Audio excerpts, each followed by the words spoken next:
programa pong ito ay bahagi na pinatutupad ng ating punong lungsod, ang Maayos na Bayan Sigurado, Action Agad Part 2. At isa po ito sa ating programa na pabigyan ng mga assistive devices ang ating mga kapatid na may mga kapansanan, lalo na ito sa bahagi ng mga taong mga nawalan ng paa.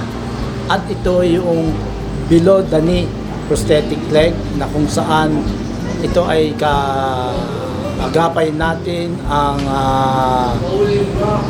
DSWD Regional Office sa pakikipag-ugnayan nila sa Dreamer Enterprises na kung saan ito yung gumagawa ng mga artificial legs.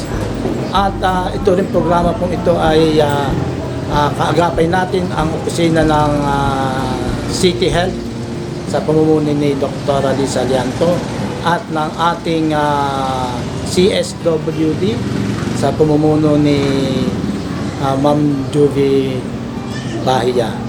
So ito po ay programa natin upang matulungan ng ating syudad sa pamumuno ni Mayor Doy Liachon na makatulong sa mga taong may kapansanan na nahihirapan lumakad, at sa pamamagitan ng mga artificial legs na ito, sila ay makapagpatuloy ng pang-araw-araw na gawain nila.